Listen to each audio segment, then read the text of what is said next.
On this episode of Citizen University TV, we've been talking about a strategy called re-rigging the rules.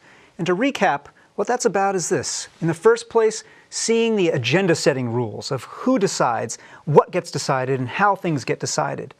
Number two, it's paying attention to rent-seeking rules, all these ways in which people who already have power and privilege game the system to get unearned compounding benefits, and our need to stop paying those rents and to challenge those rules.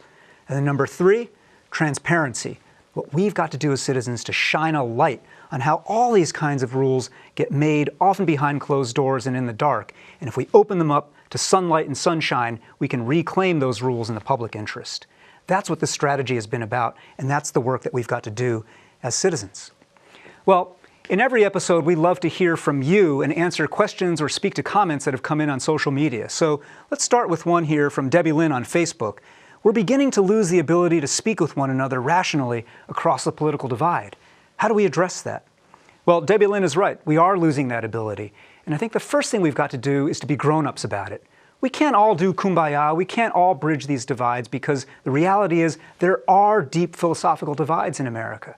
What we can do is speak across them with more respect and understanding and recognize the ways in which people are coming from their own vantage points shaped by values and experiences and philosophies that don't make them unhuman, but make them actually worth understanding.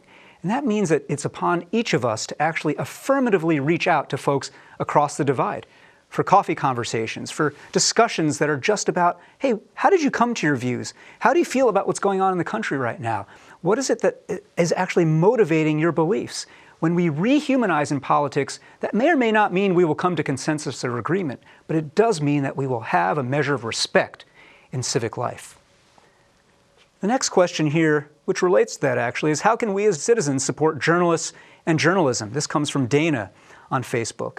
I think two things. Number one, we have to support journalism and journalists. This is a time where the work of a free press, the work to uncover truth, and the work to uncover fact is more important than ever.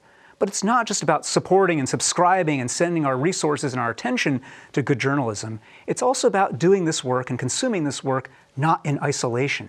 I urge you, actually, to join your neighbors, join some friends, create little circles that meet at a coffee house or in your living room again, and discuss the journalism that you're reading.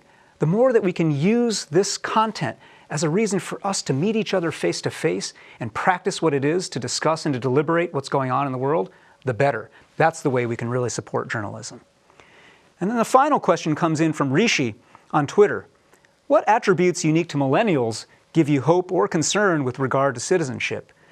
Well, I'll tell you, on the hope side, I think millennials, being the most diverse generation in American history, understand deeply the need for inclusion. They understand deeply the values of building a society where we're all better off when we're all better off. The thing that gives me a little bit of concern is that this is a generation that has grown up really not believing in inherited institutions. There's a lot that's great about that, and it means it's disruptive in a great entrepreneurial way and a networked way.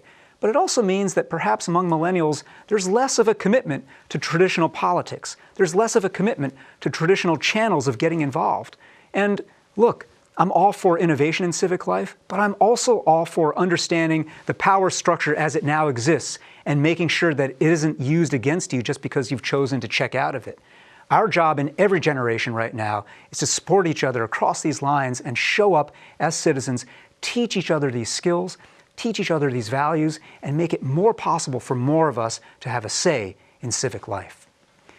Well, that's this episode of Citizen University TV, and if you've got more thoughts or questions you want to share with us, contact us on social media, on Facebook or Twitter @Seattle Channel, or at our email, contact@seattlechannel.org. You can always use that hashtag, CitizenUTV. That wraps this episode of Citizen University TV. We hope you've enjoyed it, and we hope you'll join us next time as we go deep on another strategy of citizen power. I'm Eric Liu. Thanks for joining us.